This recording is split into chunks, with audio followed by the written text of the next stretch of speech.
Hello, my dear students.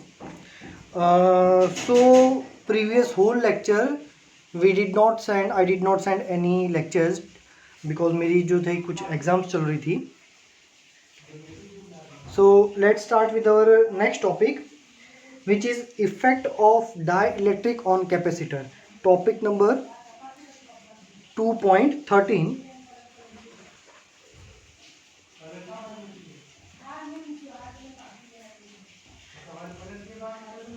Effect of dielectric on capacitance. So previously हमने जो theory पढ़ी थी उसमें हमने क्या पढ़ा था. तो प्रीवियस वाली जो थियरी थी उसमें हमने देखा था कि we have a capacitor and capacitor की दो प्लेट के बीच में हमने क्या डाला था. तो कैपेसिटर की दो प्लेट्स के बीच में हमने इनिशियली एयर और वैक्यूम रखा था. सो यहाँ पे हमने क्या किया था, ये प्लेट को पॉजिटिवली चार्ज किया था, ये प्लेट को नेगेटिवली चार्ज किया था. अभी यहाँ पे हमने कोई भी डाइलेक्ट्रिक हमने नहीं इंसर्ट किया है. सो यहाँ पे ये प्लेट पॉजिटिवली चार्ज है, ये प्लेट हमारी जो है वो नेगेटिवली चार्ज है. And in this case we are having a electric field in this direction. So याद रखना, जब कैपेसिटर की दो प्लेट के बीच में एयर या वैक्यूम है, मतलब हमने कुछ और फिजिकल चीज़ इंसर्ट नहीं की है, तब हमारा जो इलेक्ट्रिक फील्ड होता था वो इलेक्ट्रिक फील्ड को हमने बोला था E0. और E0 होता है सिग्मा बाय एप्सिलॉन 0. तो ये हमारा इलेक्ट्रिक फील्ड हो गया इन एब्सेंस ऑफ डाइलेक्ट्रिक. ये हमारा हो गया electric field in absence of dielectric. अब हम क्या कर रहे हैं, अभी हम यहाँ पे डाइलेक्ट्रिक डालेंगे. प्रीवियस लेक्चर में हमने पढ़ा था कि भाई डाइलेक्ट्रिक क्या होता है. तो जो भी डाइलेक्ट्रिक मतलब इंसुलेटर, नॉन कंडक्टिंग मटेरियल जो होता है उसको हम बोलते हैं डाइलेक्ट्रिक. नाउ अब हम यहाँ पे कैपेसिटर की दो प्लेट के बीच में डाइलेक्ट्रिक इंसर्ट करते हैं. रेडी, ये है हमारा डाइलेक्ट्रिक. और इस डाइलेक्ट्रिक जो भी मटेरियल है उसका एक डाइलेक्ट्रिक कांस्टेंट है, सपोज K. ठीक है. तो डाइलेक्ट्रिक डालने से क्या होता है, तो ये भी हमने पढ़ा था कि हमारी कैपेसिटर की दो प्लेट के बीच में यहाँ पे इलेक्ट्रिक फील्ड था, चार्जेस डिस्ट्रीब्यूट हुए थे, यहाँ पे पॉजिटिव और यहाँ पे नेगेटिव. और ये केस में हमें जो इलेक्ट्रिक फील्ड मिलता था वो था E0. बट डाइलेक्ट्रिक इंसर्ट करने के बाद हमें नए चार्ज डिस्ट्रीब्यूशन देखने को मिला, यहाँ पे नेगेटिव और positive. Due to this charge distribution यहाँ पे हमें एक और इलेक्ट्रिक फील्ड मिलेगा और उस इलेक्ट्रिक फील्ड को हम यहाँ पे सपोज बोल देते हैं E डैश. ठीक है. अब देखो, ये जो चार्ज डिस्ट्रीब्यूशन है ना, ये चार्ज डिस्ट्रीब्यूशन को हम बोलेंगे सिग्मा. ये हो जाएगा पॉजिटिव सिग्मा, ये हो जाएगा नेगेटिव सिग्मा. तो ये वाला भी जो है बाहर का है वो हो गया पॉजिटिव सिग्मा और ये हो गया हमारा नेगेटिव सिग्मा. बट यहाँ पे डाइलेक्ट्रिक डालने के बाद, ठीक है, ये क्या है, आफ्टर इंसर्टिंग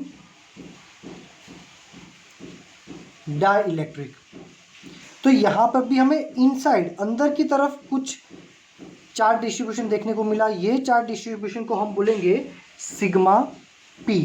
तो ये नेगेटिव है तो ये हो जाएगा नेगेटिव सिग्मा P, और ये पॉजिटिव है तो यहाँ पे हो जाएगा पॉजिटिव सिग्मा P. तो एयर और वैक्यूम में हमें कहीं पर भी सिग्मा P देखने को नहीं मिलेंगे. ये सब हमें दिखेगा आफ्टर इंसर्टिंग दी डाइलेक्ट्रिक स्लैब. ठीक है. चलो, सो अब हम, ये हमारा बेसिक कंसेप्ट है. अब दोनों कंसेप्ट को हम पैरेलली लेकर चलेंगे. चलो, तो यहाँ पे इन the absence of dielectric field the electric field produce between the two plate is denoted by E0, और उसकी फॉर्मूला होती थी सिग्मा अपॉन एप्सिलॉन 0, जो हमने थियरी में प्रूव कर रखा है. ठीक है.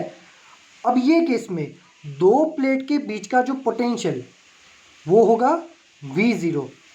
सो याद रखना V0 denotes what, potential between two plates in the absence of dielectric. मतलब दो प्लेट के बीच में अगर एयर और वैक्यूम हो तब जो पोटेंशियल मिलेगा वो V0 इज इक्वल टू हो जाएगा V is equal to E D. ये हमारा फॉर्मूला जो हमने प्रीवियसली पढ़ा था।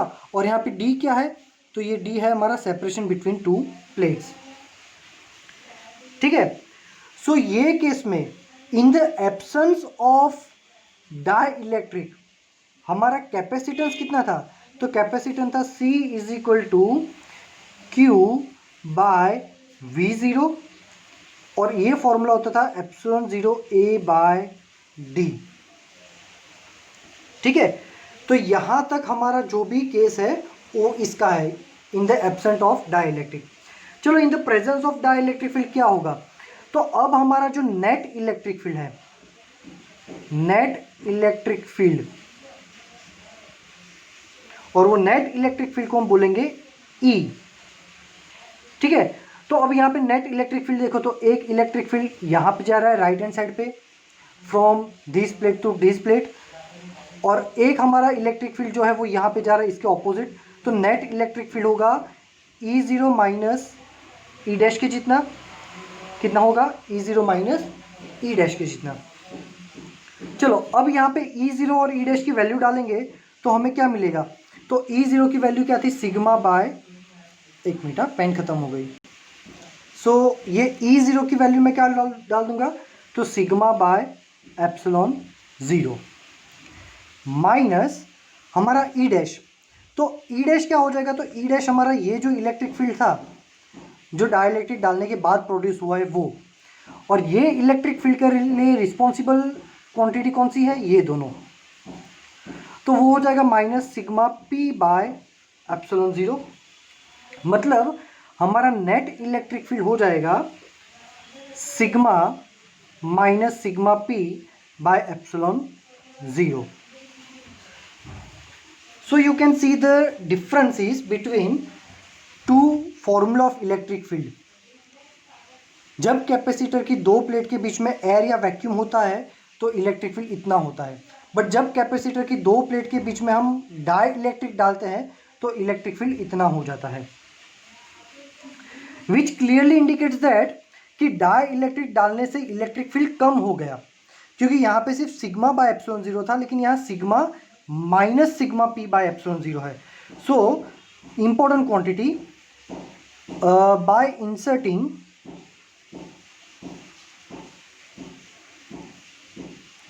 dielectric, the total electric field will be reduced। ठीक है, टोटल इलेक्ट्रिक फील्ड कितना हो जाएगा, रिड्यूस हो जाएगा। अब रिड्यूस हो गया कितना हो गया वो भी हम फाइंड करेंगे बट बाद में। चलो तो पहले इलेक्ट्रिक फील्ड का फॉर्मूला देख लिया, अब हम कौन सा फॉर्मूला देखेंगे भाई, पोटेंशियल का। तो जैसे V is equal to E D था, where E0 is the electric field between these two plates, वैसे यहाँ पर भी हम V is equal to E D, पर अब हम ई डी ये डालेंगे क्योंकि अब हमारा टोटल इलेक्ट्रिक फील्ड ये है।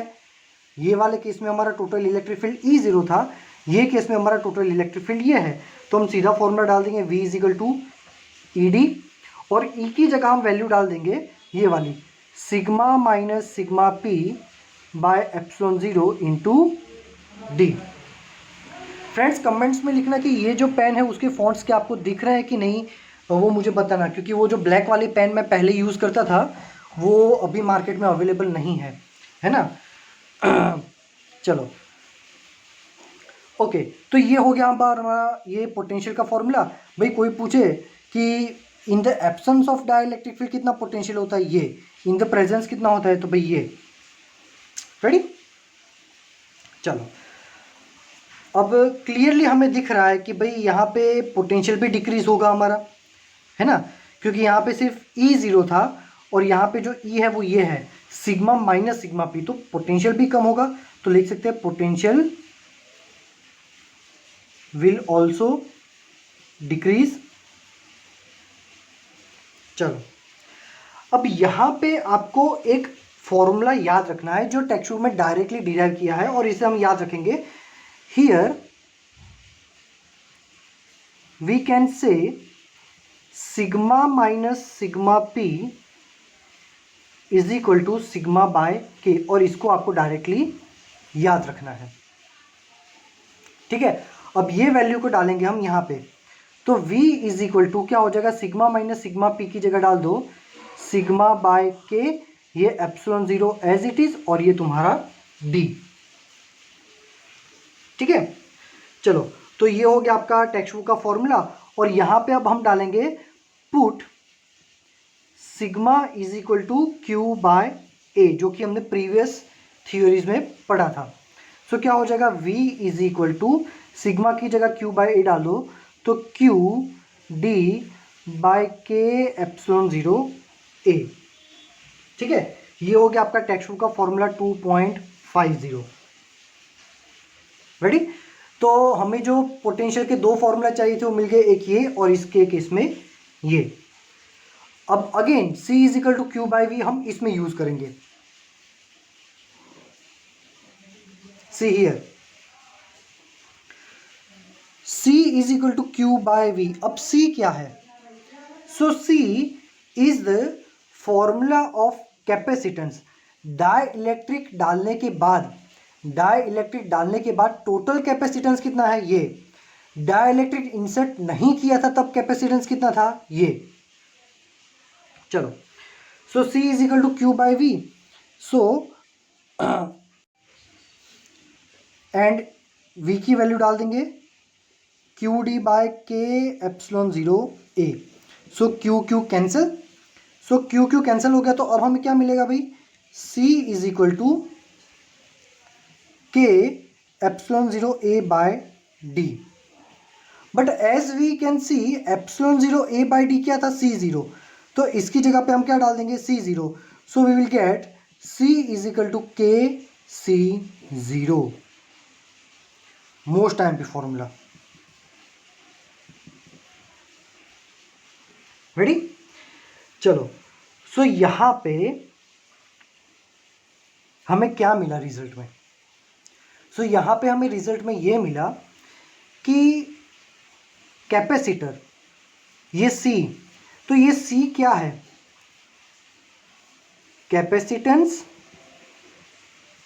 After inserting dielectric. और ये C जीरो क्या था भाई, C जीरो था कैपेसिटेंस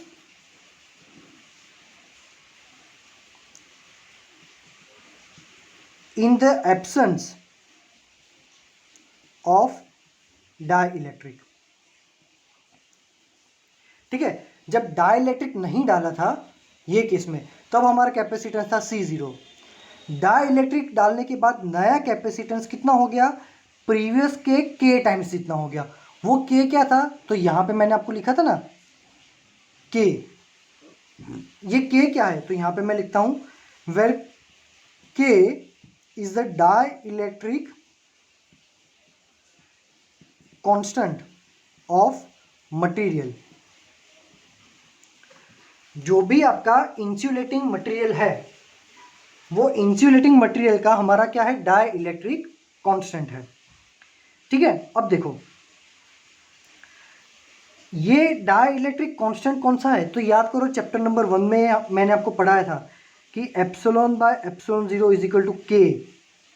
हमारा चैप्टर 1 की पहली या दूसरी थियरी होगी, कूलम्स लॉ जो हमने एक्सप्लेन किया था उसमें था ये कि epsilon by epsilon zero is equal to K. ये फॉर्मूला हम यूज कर सकते हैं। रेडी, अगर हमें के की वैल्यू वैसे तो एग्जाम में दी रखी होती है, अगर नहीं दी है तो ये फॉर्मूला से भी हम इसको यूज कर सकते हैं। सो यहाँ पे इंपॉर्टेंट पॉइंट कि डाइलेक्ट्रिक डालने से कैपेसिटेंस बढ़ जाता है, कितना हो जाता है, इतना हो जाता है। नया कैपेसिटेंस प्रीवियस कैपेसिटेंस के K टाइम्स इतना हो गया। अगर K की वैल्यू डायरेक्टली दी है एग्जाम में, so you can put it and you can solve the theory. तो यहाँ पे हमारा थियरी कंप्लीट हो जाता है। आप यहाँ तक भी अगर लिखते हैं, ये क्वेश्चन नंबर 2.53 है, यहाँ तक भी लिखते हो तो आपका थियरी परफेक्ट है, कोई भी इश्यू नहीं है इसमें। ठीक है, सो अब हमारा एक लास्ट न्यूमेरिकल बचता है, न्यूमेरिकल नंबर 2.8। चलो लेट्स सॉल्व इट।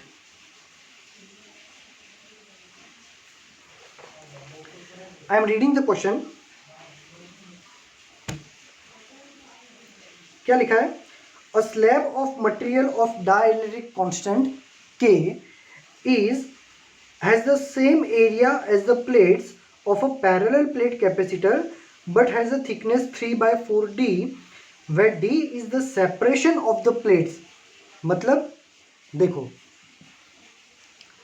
आपके पास, मैं 3D डायग्राम ड्रॉ करके एक्सप्लेन करता हूं। ये कैपेसिटर की पहली प्लेट है और ये जो है वो कैपेसिटर की दूसरी प्लेट है। ये दो प्लेट के बीच का सेपरेशन है D। अब क्या बोला कि हम एक डाइलेक्ट्रिक स्लैब डालते हैं, उसका कांस्टेंट दिया है K has the same area of the plates. जितना एरिया ये दोनों प्लेट का है, सेम उतने ही एरिया का हम यहाँ पे स्लैब डाल देते हैं। ये हमने डाल दिया यहां तक।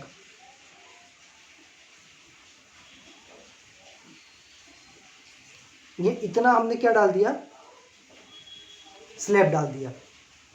ठीक है, स्लैब का थिकनेस है 3/4D। रेडी? चलो, ये तो विजुअलाइज करने के लिए है, बट इसको अगर 2D में सॉल्व करेंगे तो ज़्यादा अच्छे से दिखेगा। ये हमारा कैपेसिटर की दो प्लेट जिसके बीच का सेपरेशन है D, और यहां पे हमने क्या किया?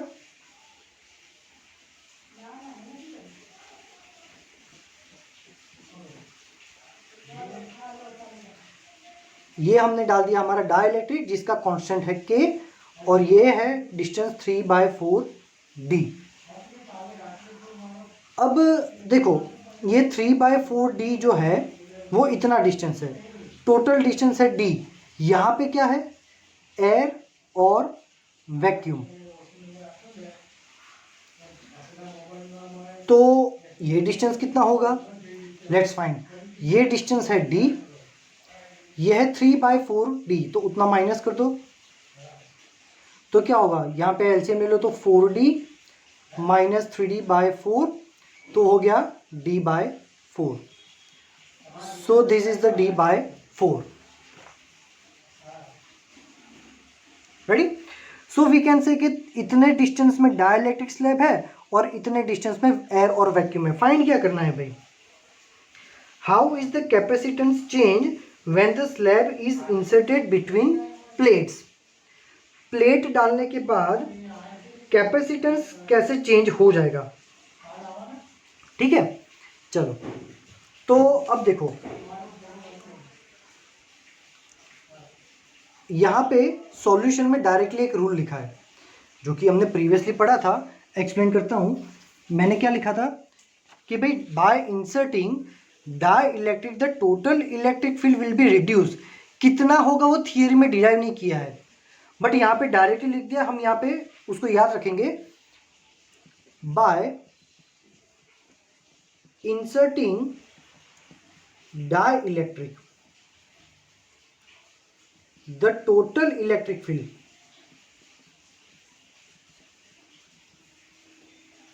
Will be E is equal to E0/K। मतलब जो प्रीवियस वन था उसका kth पार्ट हो जाएगा। डाइलेक्ट्रिक डालने के बाद हमारा इलेक्ट्रिक फील्ड इतना हो जाएगा। चलो, तो अब इन दोनों के बीच का total potential according to formula V is equal to ED, मैं यहां पे लिखता हूं, ये फॉर्मूला को यूज करके हम सॉल्व करेंगे। V is equal to ED, but यहां पे कुछ पोर्शन में डाइलेक्ट्रिक है तो उसका इलेक्ट्रिक फील्ड अलग होगा, और कुछ एरिया में वैक्यूम है तो उसका इलेक्ट्रिक फील्ड अलग होगा। हम दोनों का यूज करेंगे। चलो, तो इसके लिए यहाँ पे डाइलेक्ट्रिक है तो डाइलेक्ट्रिक से टोटल इलेक्ट्रिक फील्ड कितना होता है E, और वैक्यूम में कितना होता था E0। तो तो इसके लिए हम डालेंगे v इज इक्वल टू ई, और ई की फॉर्मूला है E0 बाय के, और इनके लिए डिस्टेंस है 3/4d, 3/4d। तो हो गया v is equal to E D, plus यहाँ पे ये रीजन में इलेक्ट्रिक फील्ड कितना है E0, क्योंकि यहाँ पे सिर्फ एयर है, तो v इज इक्वल टू ई, और डिस्टेंस कितना है d/4। तो ये हो गया हमारा total electric field, total potential between this to plates. अब इसको सॉल्व करते हैं। सो v इज इक्वल टू, अब दोनों में से E0 d कॉमन निकाल दो, तो बचा क्या 3/4k, E0 d कॉमन निकाल दिया दोनों में से, तो क्या बचा 3/4k plus 1/4, this is the remaining one. So v is equal to ये E0 इंटू डी, तो E0 इंटू डी क्या था, तो E0 इंटू डी हमने देखा था, ये E0 इंटू डी था पोटेंशियल, जिसको हमने बोला था V0, तो यहां पे डाल देंगे हम इसकी जगह V0। सो V0, और बचा क्या 3/4k plus 1/4। Now v is equal to V0/4, मैंने 4 कॉमन निकाल दिया, तो बचा क्या 3/k प्लस 1। अब इसको सॉल्व करो, v is equal to V0/4 3 plus k/k, तो ये हो गया आपका answer V0k plus 3/4k। Ready, चलो ये तो हो गया कि भाई कैपेसिटर की ये तो दो प्लेट्स है, उनके बीच में पोटेंशियल कितना है, इतना पोटेंशियल है। रेडी, बट हमें तो क्या फाइंड करना था, क्वेश्चन रीड करो, क्वेश्चन में तो हमें फाइंड करना था how is the capacitance change, capacitance कैसा हो जाएगा। तो कैपेसिटेंस का फॉर्मूला है C is equal to Q0/V, ठीक है। So C is equal to Q0/V की जगह डाल देंगे हम ये वाला फॉर्मूला, V0 3 प्लस k, और ये जो 4k है वो कहाँ चला गया ऊपर। रेडी, अब ये Q0/V0 क्या था, तो भाई Q0/V0 था, वो हमने देखा था कि भाई Q0/V0 था, वो था हमारा C0। रेडी, तो ये Q0/V0 हमारा हो गया C0, तो यहाँ पे हम डाल देंगे C0, तो C is equal to C0 4k/3 plus k, ये हो गया हमारा फाइनल आंसर। रेडी, सो यहाँ पे हमारा पूरा थियरी पोर्शन कंप्लीट हो रहा है, ठीक है। In case if you are having any doubt, है ना, कोई भी डाउट हो तो आप पूछ सकते हो regarding the numerical and regarding the theory. You can ask me in the message section, and also you can ask me in the WhatsApp. You all are having my personal WhatsApp number. You can ask me. और अब हमारा जो है check point आ रहा है, we are moving towards the check point number 2. So next in some of the next days we will see the revision portion. कुछ 2-3 दिन हम क्या करेंगे, उसका रिवीजन पोर्शन करेंगे. So it will help you to solve your check point. ठीक है, चलो, thank you very much students.